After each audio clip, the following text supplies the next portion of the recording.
Good morning बेटा। कौन कौन जुड़े हुए हो अभी? ओके। और इधर?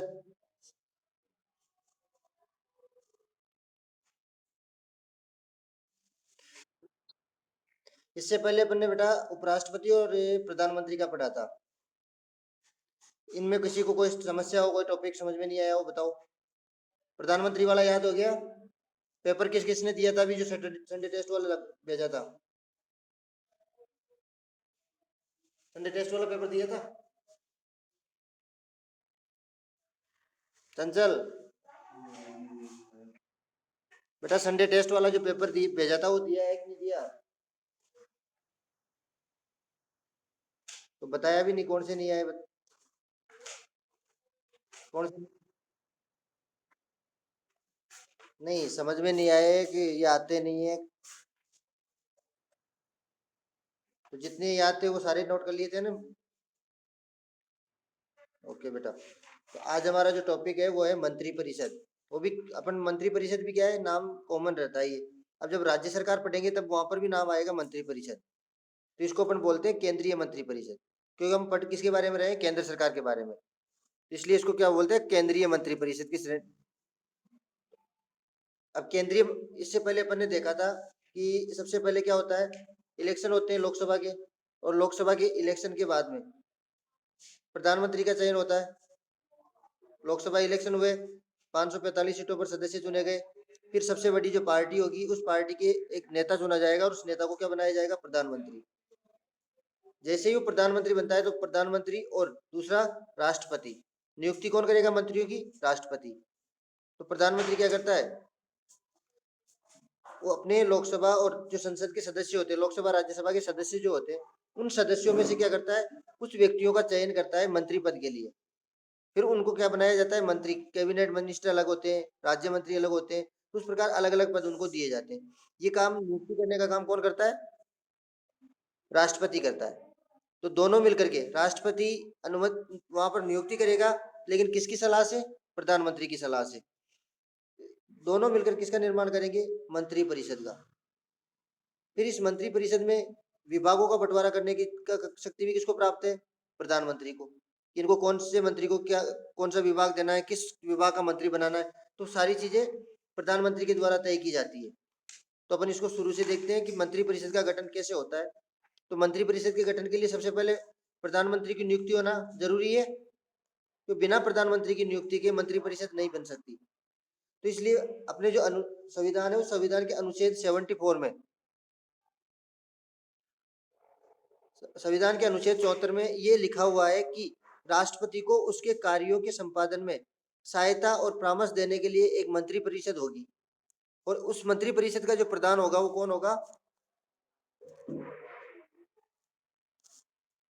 अभी कोई जुड़ा है या सारे गए? ठीक है बेटा। तो इसमें अपन देख रहे थे कि एक क्या होगी, किसकी सहायता के लिए, राष्ट्रपति की सहायता के लिए एक मंत्री परिषद होगी। और उस मंत्री परिषद का मुखिया जो है, प्रधान कौन होगा, राष्ट्र प्रधानमंत्री होगा। सैद्धांतिक रूप से, यानी नियमानुसार, सैद्धांतिक रूप से भारतीय संविधान द्वारा समस्त कार्यपालिका शक्ति किसमें निहित होती है, कार्यपालिका की शक्ति होती है राष्ट्रपति में, लेकिन उस शक्तियों का प्रयोग कौन करता है, मंत्री परिषद। और मंत्री परिषद का प्रधान कौन होता है, मुखिया कौन होता है, प्रधानमंत्री। तो राष्ट्रपति में निहित होती है। और राष्ट्रपति को सहायता तथा परामर्श देने के लिए प्रधानमंत्री के नेतृत्व में एक मंत्री परिषद की व्यवस्था की गई है। लेकिन संविधान द्वारा अपनाई गई संसदात्मक शासन व्यवस्था में राष्ट्रपति क्या होता है, एक संवैधानिक शासक मात्र होता है। केवल संविधान के अनुरूप वो शासक तो होता है, लेकिन वास्तविक रूप से शक्तियों का प्रयोग करने का जो जिम्मेदारी होती है, दायित्व होता है, वो किसका होता है, प्रधानमंत्री का। वास्तविक रूप से कार्यपालिका की समस्त सत्ता, सहायता, परामर्श देने वाली समस्त शक्तियां मंत्रिमंडल में निहित होती है। और मंत्रिमंडल किसके अधीन होता है, प्रधानमंत्री के। तो मुखिया कौन हो गया, प्रधानमंत्री। तो ये तो केवल एक बेसिक परिचय हो गया मंत्री परिषद का। अब मंत्री परिषद बनती कैसे वो देखते हैं। तो सबसे पहले क्या करते हैं, मंत्री परिषद के लिए प्रधानमंत्री की नियुक्ति आवश्यक है। तो ये अपन बात कर चुके हैं कि प्रधानमंत्री की नियुक्ति, लोकसभा में बहुमत दल जो होता है, जिस पार्टी को ज्यादा सीटें मिलती है उसका एक मुखिया चुना जाता है। और उस मुखिया को राष्ट्रपति क्या करता है, प्रधानमंत्री नियुक्त करता है। ये भारतीय संविधान के अनुच्छेद 75 के अनुसार प्रधानमंत्री की नियुक्ति राष्ट्रपति द्वारा होगी तथा अन्य मंत्रियों की नियुक्ति राष्ट्रपति द्वारा प्रधानमंत्री के परामर्श से की जाएगी। नियुक्ति तो राष्ट्रपति करेगा, लेकिन मंत्रियों की नियुक्ति प्रधानमंत्री के परामर्श से की जाएगी। संविधान के अनुसार राष्ट्रपति क्या होता है? प्रधानमंत्री की नियुक्ति करता है। राष्ट्रपति तो बनाता है प्रधानमंत्री को। दूसरा, मंत्रिपरिषद के गठन में दूसरा महत्वपूर्ण रोल है प्रधानमंत्री द्वारा मंत्रियों का चयन। मंत्रियों का चयन किस किस व्यक्ति को कितने मंत्री बनाने, तो वो चयन किया जाता है इसमें।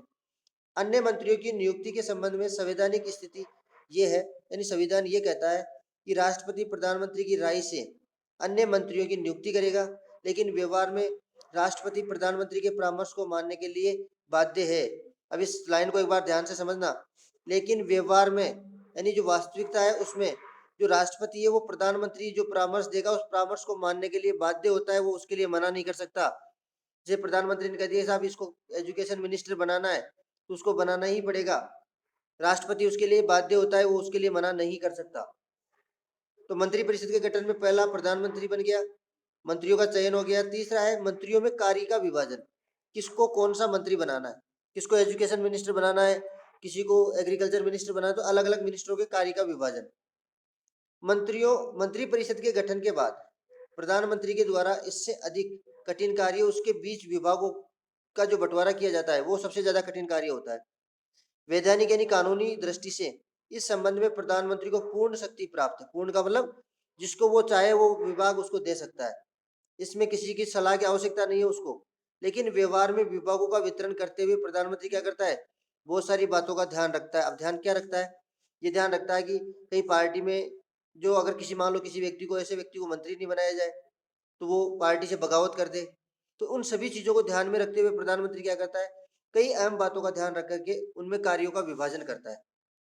फिर अपन बात करें कि मंत्री किसी को मंत्री बना रहे तो उनके लिए कोई योग्यता होती है क्या? जैसे वो लोकसभा राज्यसभा के सदस्य संसद के सदस्य तो बन गए, लेकिन मंत्री बनने के लिए कोई योग्यता होनी चाहिए।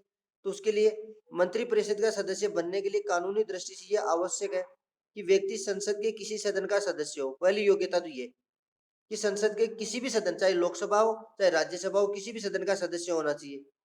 और यदि सदन का सदस्य नहीं भी है तो वो मंत्री बनने के 6 महीने के अंदर अंदर क्या करना पड़ेगा? उसको सदस्यता ग्रहण करनी पड़ेगी संसद की, चाहे लोकसभा का सदस्य बने चाहे राज्यसभा का।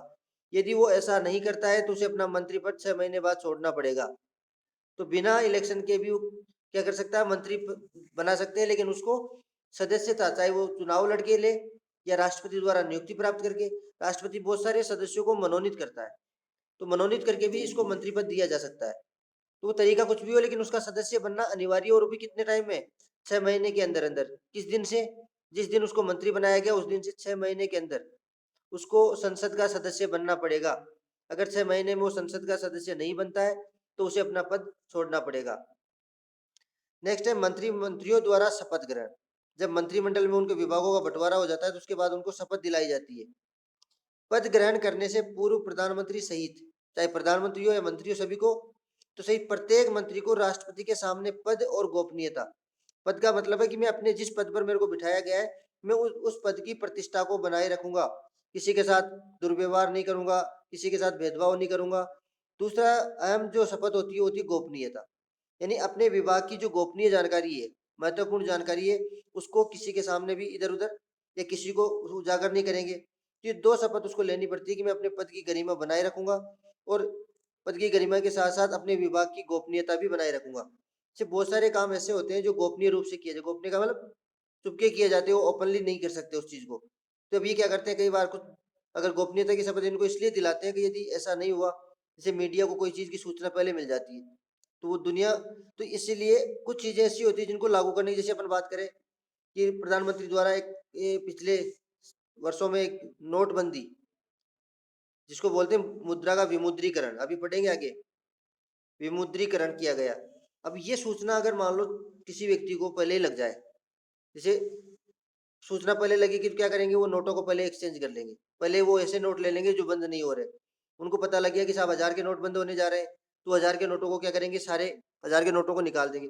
तो ये बहुत सारी चीजें ऐसी होती है जिनको गोपनीय रखा जाता है, और अचानक से उनका फैसला जैसे आया तो उतने टाइम में क्या होता है, अगर उनको पहले पता चलता है तो वो ऐसा कार्य कर सकते हैं, लेकिन अचानक से अगर उनके सामने ऐसी कोई शर्त रख दी जाए तो वो ऐसा कार्य नहीं कर सकते फिर। तो इसलिए शपथ ग्रहण करवाई जाती है उनको। मंत्री परिषद का कार्यकाल। अब मंत्री परिषद का कार्यकाल तो अलग से तो होता नहीं है, जब तक मंत्री है तब तक है, उसके बाद में कभी भी चेंज किया जा सकता है। तो मंत्री परिषद का कार्यकाल निश्चित नहीं होता है।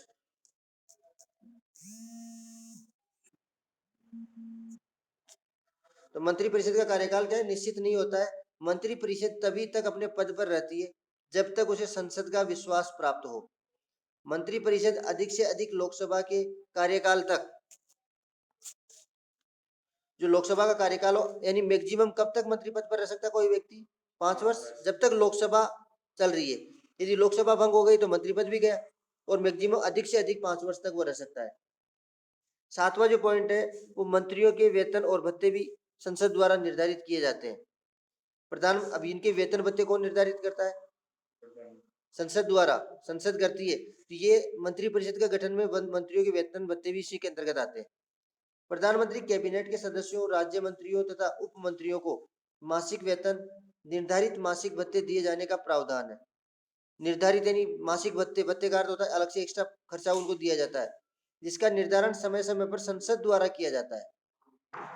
इसके अतिरिक्त इन सभी को निःशुल्क स्थान यानी रहने के लिए आवास मिलता है, वाहन मिलता है, और अन्य बहुत सारी सुविधाएं भी इनको निःशुल्क प्रदान की जाती है। तो ये सातवां, उसके बाद आठवां है कि इन मंत्रियों को क्या है, श्रेणियां बांटी जाती है।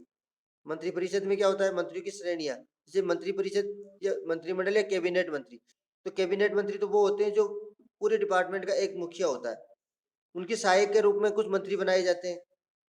तो मंत्रियों की 3 श्रेणियां होती है, मंत्रिमंडल या कैबिनेट के सदस्य। पहला तो हो गया कैबिनेट मंत्री, दूसरा हो गया राज्य मंत्री, और तीसरा हो गया उप मंत्री। जैसे अपन बात करें कि कैबिनेट मंत्री, अब किसी को जैसे एजुकेशन मिनिस्टर बना दिया, शिक्षा मंत्री, तो शिक्षा मंत्री संपूर्ण भारत का शिक्षा मंत्री हो गया वो।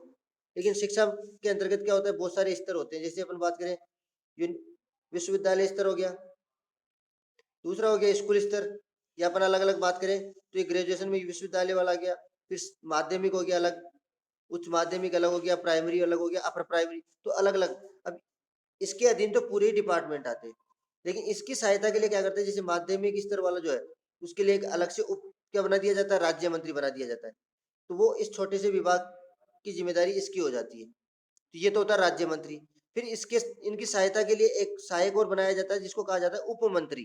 तो इस प्रकार से 3 कैटेगरियां होती है, मंत्रिमंडल, कैबिनेट के सदस्य, राज्य मंत्री और उप मंत्री। प्रथम श्रेणी के मंत्री कैबिनेट सदस्य होते हैं, जो कि भारत की संसदात्मक व्यवस्था में प्रशासन की सबसे ऊंची इकाई माने गए, सबसे ऊपर। कैबिनेट के सदस्य एक या अधिक विभागों के प्रधान होते हैं। अब जो कैबिनेट मंत्री होते हैं उसके पास एक से ज्यादा विभाग भी होते हैं, 2 विभाग, 3 विभाग भी हो रख सकता है। जैसे कैबिनेट के सदस्य एक या एक से अधिक विभागों के प्रधान होते हैं। दूसरी श्रेणी के जो मंत्री होते हैं, जिनको अपन बोलते हैं राज्य मंत्री। राज्य मंत्री आदि जिनकी स्थिति पूर्व मंत्री और उप मंत्री के बीच की होती है, पूर्व मंत्री और उप मंत्री दोनों के बीच की होती है। ये विशेष विभागों से संबंधित रख, अब विशेष यानी जैसे अपन बात करें कि केवल माध्यमिक वाला जो विभाग है उससे संबंधित होंगे, कुछ विशेष विभाग होंगे जिनसे संबंधित होते हैं ये। कभी कभी उनके द्वारा विभाग के स्वतंत्र प्रधान के रूप में भी कार्य किया जाता है। प्रधानमंत्री द्वारा इस श्रेणी के मंत्रियों को कैबिनेट की उन बैठकों में आमंत्रित किया जाता है जिनमें उनके विभाग से संबंधित प्रश्न क्या होते हैं। अब उन मंत्रियों को बुलाया जाता है जिसने ये प्रश्न उठाया हो या उनके विभाग से संबंधित, जैसे शिक्षा का कोई प्रश्न है तो शिक्षा मंत्री ही उसका जवाब देता है। राज्य मंत्री के बाद आता है उप मंत्री की श्रेणी, जो किसी ज्येष्ठ यानी बड़े मंत्री के अधीन रहते हुए उस मंत्री की सहायता करते हैं। जैसे जैसे वो मंत्री बोलता है वैसा वैसा वो कार्य करते रहते हैं। तो ये तो हो गया अपना मंत्री परिषद का गठन। नेक्स्ट जो है मंत्रिमंडल की शक्तियां, वो कल पढ़ेंगे। आज के लिए इतना ही, ठीक है बेटा। तो इसको एक बार और पढ़ लेना, कोई समस्या हो कोई दिक्कत हो तो कल बता देना फिर। यस बेटा। हाँ, इसको मैं समझा देता हूँ।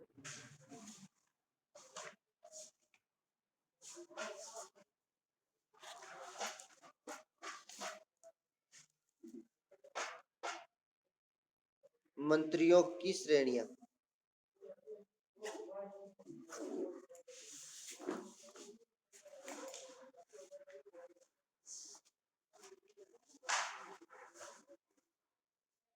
मंत्रियों की श्रेणी आप देखो बेटा एक बार इसमें, जैसे अपन बात कर रहे थे कि सबसे ऊपर तो हो गया प्रधानमंत्री। फिर प्रधानमंत्री क्या करता है, कुछ मंत्री परिषद का गठन करता है। अब इस मंत्री परिषद जो है उसके अंतर्गत क्या होता है, मंत्री मंत्री जो बनाए जाते हैं उनको कुछ श्रेणियों में विभाजित किया जाता है। अब श्रेणियां कौन सी, जैसे एक तो हो गया कैबिनेट मंत्री, फिर उसके बाद में हो गया राज्य मंत्री, फिर उसके बाद में हो गया उप मंत्री। तो ये श्रेणियां दी जाती है इसमें। अब इस श्रेणियों का मतलब क्या होता है ये ध्यान से देखना। जैसे अपन बात करें इधर कि अपने विभाग जो होते हैं, अलग अलग विभाग होते हैं, जैसे कृषि, शिक्षा, चिकित्सा, तो ये अलग अलग विभाग होते हैं। तो कृषि मंत्री अलग होगा, शिक्षा मंत्री अलग होगा, चिकित्सा मंत्री अलग होगा, अलग अलग मंत्री पद बनाए जाते हैं। लेकिन कई बार जो कैबिनेट मंत्री होते हैं उनके पास ये पूरा का पूरा, जैसे कृषि और शिक्षा विभाग, एक से अधिक विभाग भी हो सकते हैं। किसके पास, कैबिनेट मंत्री के पास दो एक से ज्यादा विभाग भी हो सकते हैं। यानी एक कैबिनेट मंत्री कृषि और शिक्षा दोनों मंत्रियों दोनों को कार्य देख सकता है। अब इसमें क्या होता है, ये तो हो गया कैबिनेट मंत्री, एक से अधिक भी हो सकते हैं, एक तो होता है लेकिन एक से ज्यादा भी हो सकते हैं। तो सबसे बड़े मंत्री हो गए। अब संपूर्ण भारत की बात करें तो संपूर्ण भारत का कृषि से संबंधित, शिक्षा से संबंधित पूरा मैटर इसके अंदर आ गया। इसके अंदर राज्य का शिक्षा मंत्री होगा वो भी आ गया, राज्य का मुख्यमंत्री भी आ गया, राज्य। अब शिक्षा में अपन बात करें, जैसे शिक्षा में बहुत सारे विभाग होते हैं, जैसे विश्वविद्यालय, विश्वविद्यालय विभाग एक अलग होता है। अब विश्वविद्यालय के बाद में बात करें, उच्च माध्यमिक स्तर अलग होता है। उच्च माध्यमिक का अर्थ होता है 11 12, 11वीं 12वीं। फिर होता है माध्यमिक स्तर, फिर होता है उच्च माध्यमिक, उच्च प्राथमिक और एक प्राथमिक। ये तो समझ में आ गया ना। ऐसे विश्वविद्यालय में क्या होगा, हम 12वीं पास करेंगे उसके बाद की सारी शिक्षा विश्वविद्यालय से लेते हैं अपन।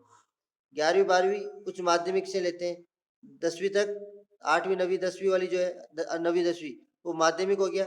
उच्च प्राथमिक में आता है 6 7 और 8, और 1 से 5 तक आते हैं प्राथमिक में। यहाँ पे 9 10, यहाँ पे 11 12, और यहाँ पे 12 से ऊपर वाली सारी एजुकेशन किसमें आती है, विश्वविद्यालय शिक्षा के अंतर्गत। ठीक है, यहाँ ये तो होते हैं ना ऐसे।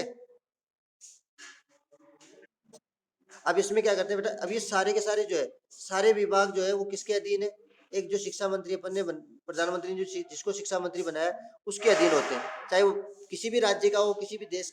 तो क्यों, संपूर्ण देश का शिक्षा मंत्री है वो। तो संपूर्ण देश का शिक्षा मंत्री होने के कारण क्या होते हैं, पूरे के पूरे विभाग है।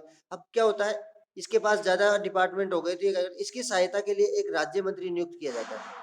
अब राज्य मंत्री नियुक्त किया तो ये राज्य मंत्री को क्या किया गया, एक इनमें से विश्वविद्यालय, उच्च माध्यमिक, माध्यमिक, उच्च माध्यमिक, प्राथमिक, इनमें से कोई भी एक विभाग, एक छोटे स्तर का जो विषय है, जिसे उन्होंने दे दिया उच्च माध्यमिक, तो इसको एक मंत्री बनाया उच्च माध्यमिक स्तर का।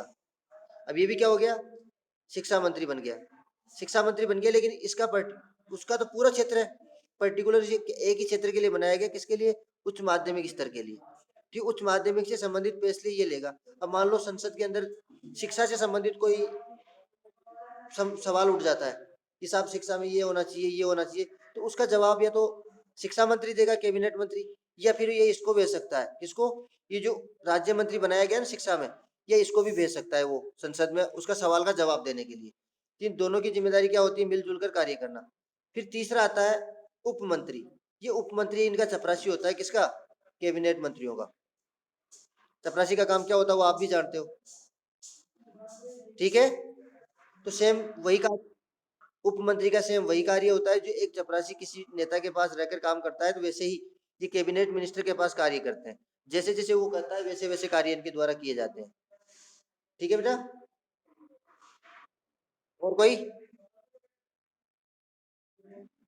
ठीक है, और पढ़ लेना एक बार, और पढ़ के मेरे को बता देना कोई दिक्कत हो तो।